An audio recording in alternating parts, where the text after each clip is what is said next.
حضرت ابو بکر صدیق رضی اللہ تعالی عنہ نے ہجرت کے لیے پچھلے 4 ماہ سے 2 اونٹنیاں ببول کی پتیاں کھلا کھلا کر تیار کر رکھی تھی۔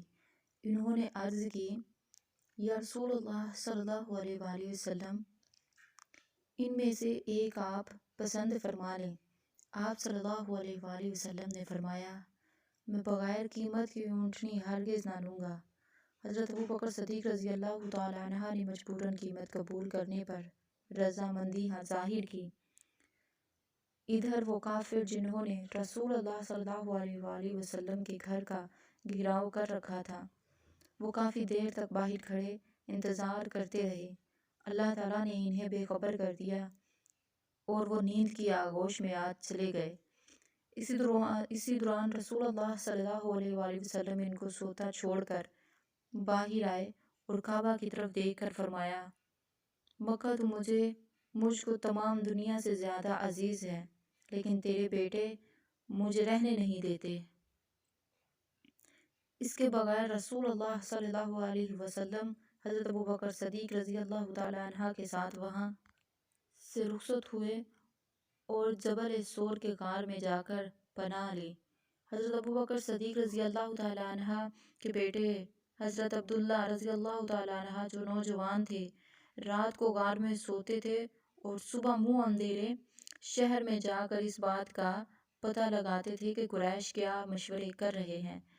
جو کچھ بھی انہیں خبر ملتی وہ شام کو واپس آ کر رسول اللہ صلی اللہ علیہ وآلہ وسلم کو بتا دیتے۔ حضرت ابو بکر صدیق رضی اللہ تعالی عنہ کا ایک غلام غار میں بکریوں کو دودھ پہنچاتا تھا۔ غار میں آپ صلی اللہ علیہ وآلہ وسلم اور حضرت ابو بکر صدیق رضی اللہ تعالی عنہ کی خوراک یہی تھی۔